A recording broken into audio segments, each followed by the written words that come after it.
Hey, Jasmine, how you doing today? Hope all is well. Hope you had a great weekend. Good. Happy Monday. Happy Monday to you. Happy Monday to you. So let's chat today about money and how people can get out of worrying about what eggs cost or what this cost. Let's discuss the only way to get out of that. And I'm going to let you start off with that. So we were in our kind of pre-show. We're talking about how the stock market is really volatile right now, tariffs and just general unease and chaos, Mhm. right, in the financial districts in the financial world, and how we can sit around and spin our wheels on that. But I can't fix tariffs. I can't fix the stock market. I can deal with my own stuff with the stocks, my own investments, but there's really not a lot I can do. So you pose the question of this is not what's going to get you out of what you need to do. No. So I have a theory. I think there's two things that people have to do to stop being so affected. And three, I guess. One is to focus on yourself and stop spending your day tracking news and things of what you can't change and can't affect, right? Hmm. Pretend to focused. But I think the other thing is you have to build passive income versus active income. You have to start having money that is coming in from something that's not a time for money exchange. I think Correct. that's the secret sauce right there. No, I agree. And the fact that tariffs, all this stuff only affects a certain group of people, not demographic, excuse me, and it doesn't affect the wealthy because an extra $5,000 a year in expenses is nothing because Oh, they you're talking about save the effects of prices. exactly effective prices, excuse me, going up doesn't affect a lot of people, Yeah, like including me and you probably. Like the price of eggs going up doesn't affect us. It just I doesn't. know. It doesn't. Because we've done what we're telling people Yes. to do. Exactly, 100%. Not because we're high and mighty, but the fact is that this just shows you that you can't pray yourself out of not having. Yeah, and you can't hope and spin your wheels in Yes. frustration over things you can't control. No. If you cannot do something, find something you can do, and that is almost always building your own business or your own income. Yeah, your own income, and that's just something people really have to do. And I think now it's right in your face because an extra $5,000, $10,000 a year that someone has could now really help them. Extra 4 grand a month can really help somebody. And last week you mentioned, I think, in our on your TikToks that sometimes all it really takes is 10 minutes a day. Yeah. It's not about staying busy, it's about doing work that actually moves you forward. Correct. And education and learning what you can do today and how to go with that plan is there for you. It's there for you. Let's get some examples real quick on what someone can do to generate some money. So first thing, if you, and this is what I was going to say, because there's three things I was saying, and I did two of them. And the third one is going to be look for where you're already leaving money on the table in your Mhm. existing business or work. Where are you already leaving money on the table?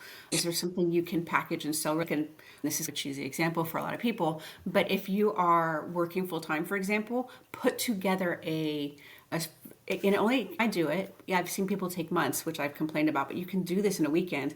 Put together a training that you're going to charge people $50 to attend and record that thing and then play it on repeat and drive traffic to it. So now you're making passive income with your knowledge that people need or want. I have a friend that's doing that around how to optimize your LinkedIn. She's Hmm. getting people raises in this economy, that exact system. So there's some places, or where you have existing clients, instead of looking for new clients, can you reconnect or work work further and serve your current clients more? Just trying to start from scratch all the time. So where are you leaving money on the table? I think is one of the first things. I can give you a real world example that happened to me just yesterday.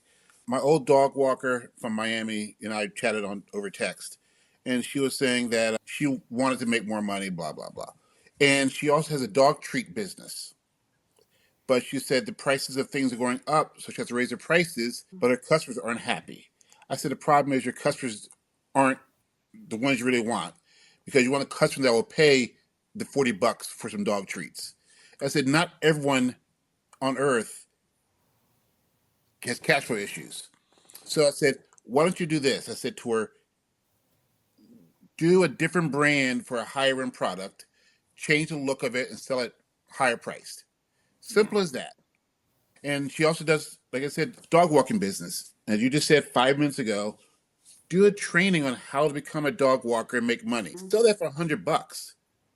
There's 1,000 people in this country that could launch a dog business today and walk dogs in their neighborhoods.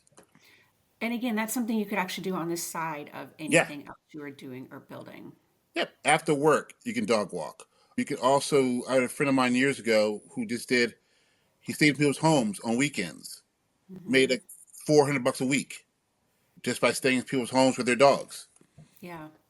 I know So, somebody who does that. She makes really good money house sitting pets. yeah, there's so many different ways you can generate two, But three, that's four. active income. I think we Yeah, want to look for passive income right that's now. true too. And we also want to fill the holes in the boat. Where are you leaking money? Where can you save money? Yeah. But the active income does come in effect if you do get fired, Yeah. laid Yeah, off. sure. You can replace the time with something else. Yeah, that's true. I guess that. But you need to really scale past all of this so you're not caught up every time Yes. there's a damn shakeup in the world or the world leaders decide they don't like each other anymore. To get out of being affected by Yeah. that, you have to have multiple ways money is coming to you. And most people have their job and then they've got some kind of retirement kind of situation and maybe Hmm. some soft investing. There's Right. not a lot of people that have passive income, and passive income is where the freedom comes from Correct. because it's unlimited scale because you don't have to put any more Exactly. damn time in. No, there's no inventory. It's Right. just really. I heard something this weekend. I read something this weekend. Said to make money easily, you need to analyze and then add in capital and execute. Yeah. Now, capital could be a lot of different things. Money is Hmm. capital, but also content is capital. That's true. So you don't have to spend a dime on the capital. You just have your idea, and then you use social media content as your capital. Then you execute your plan. Yes, absolutely. You know, There's a lot of really amazing businesses that have been started with almost nothing, almost no money. yeah, So that's one of my favorite things about going through entrepreneurship on TikTok is you can see people who are they just start posting and talking and and hmm, they'll even tell you this is and there's that one guy, it's Tim Halden, I think is how you say his last name. He started a watch company in the UK. yeah, He yeah, sold all of his stuff, started a watch company, and then the pandemic hit. So he started doing videos where he would just show making the watches and took us on a journey. So you don't have to only launch once you think you're at the level that is, correct. snazzy Nike level. Give Hmm. us the whole journey, and that will build our interest and our connection with you and the company and your brand.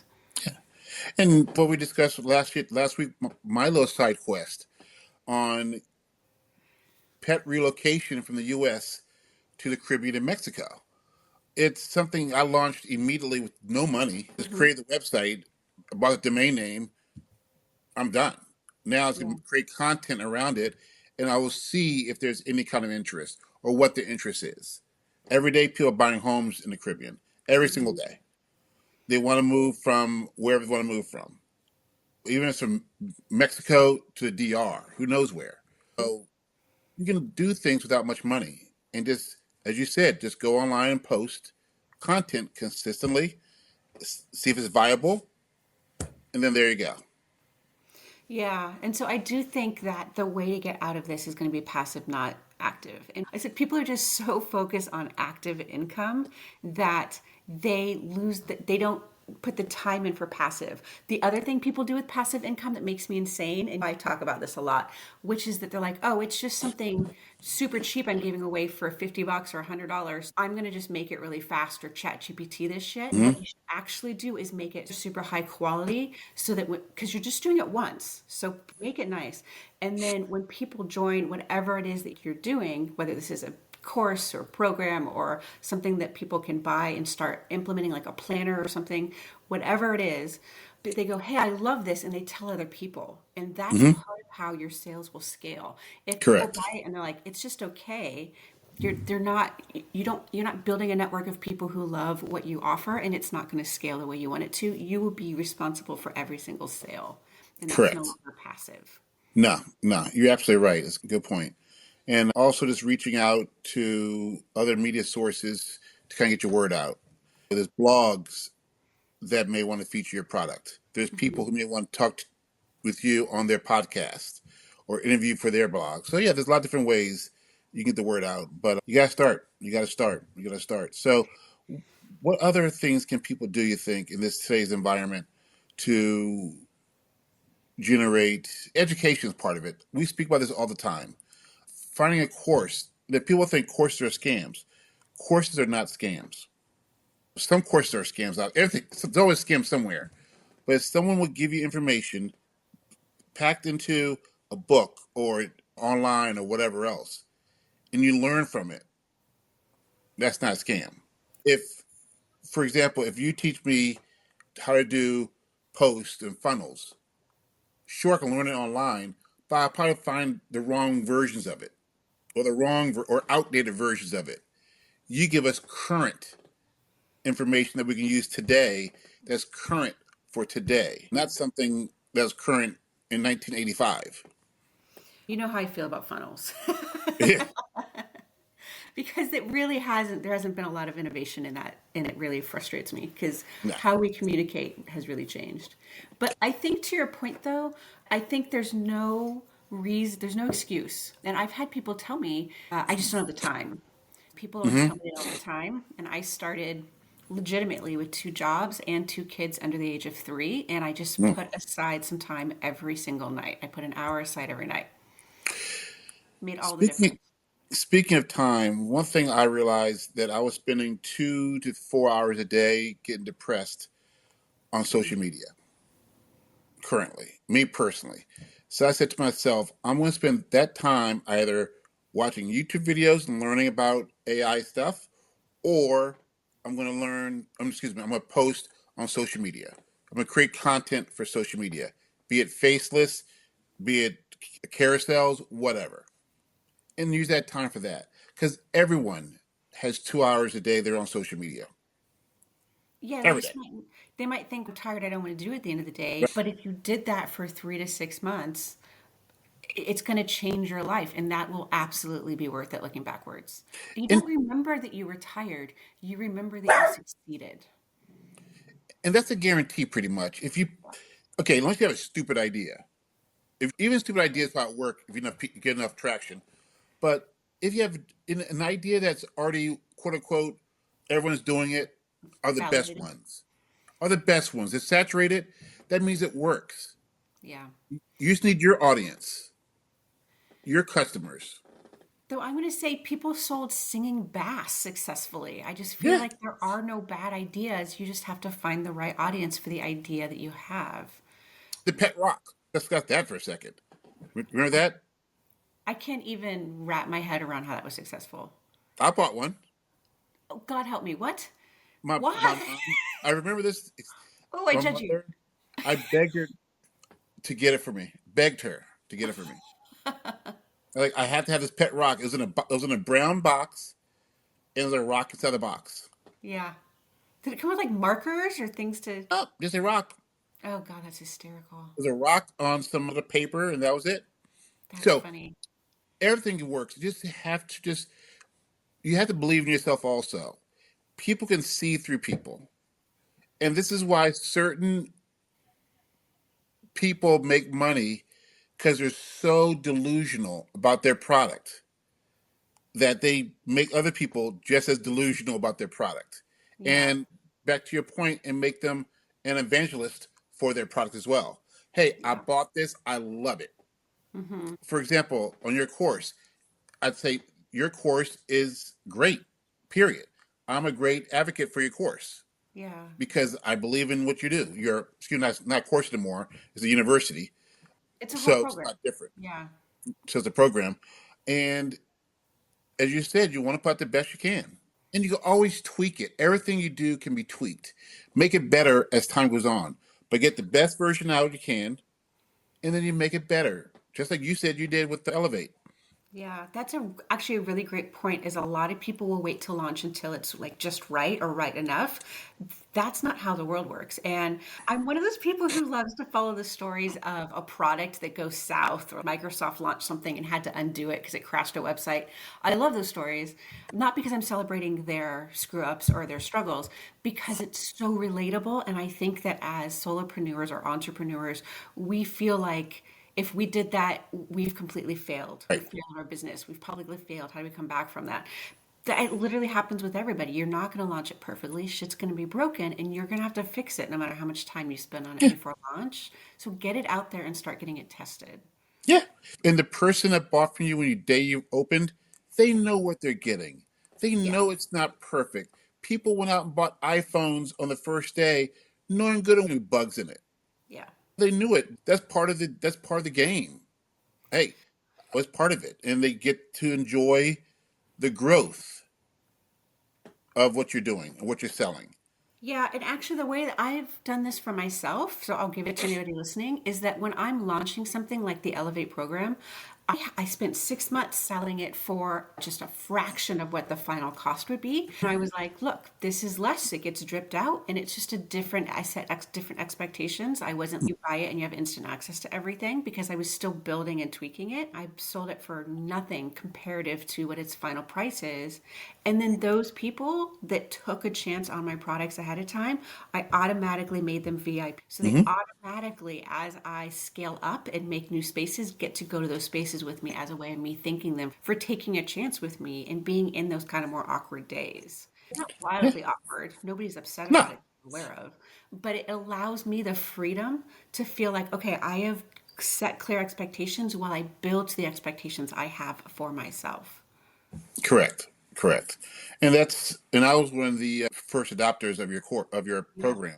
And I early. was very fortunate to get in when I did. And it was because it was on sale. Yeah. I said, oh, it's on sale. I'm buying it right now. Yeah. And I bought it that Yeah. night. I bought it as cause you did it during lives. If you buy it before my live's over, you get this. I'm like, done. Yeah. That Well, was a they great were, selling tool. That was a great sales tool. yeah, because it was real. So I'd set it on a timer and I'd go Hmm. live for an hour and a half or 2 hours, and then it would be set to turn off. It That's would just great. automatically be done. And it was just it's a good way for me to test messaging, to connect with people, to get in front of people. It had all these elements, and I don't know if I've ever talked about this, and I've never found a good way to articulate it. But when I do something, it's always because 3 points of strategy have overlapped. So, like for a live, I never just go live. I go live because I'm trying to connect with people. I'm trying to get on people's news feeds that haven't seen me. I'm trying to test messaging, and then I'm trying to see if a price point works for people now, and at what Hmm. point they stop buying. So I understand, and I don't guess on pricing. So that's when I go live. Like that's what I'm doing. It's very strategic. Gotcha. Even though it looks like I'm not strategic, that's the other Hmm. point of it, is to not look like you're over planning everything. Good, good. So, what else can we discuss on this topic today about passive? How about this? Can you discuss for us faceless marketing and why you think it will work as a Does good work. way to start? It does work. I like both types of Hmm. marketing. Faceless works. That's such an open-ended question. I'm sorry. I think when it comes to faceless marketing, it means you have to sell differently. And so when you are the face of your company or have someone who's the face of your company, let's like take Toyota.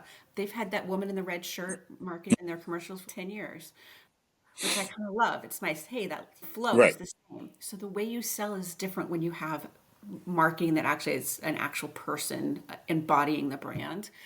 More direct. You can be more casual and friendly in talking about it because you've built a relationship and a rapport with your audience. When it is Correct. faceless, those things aren't there.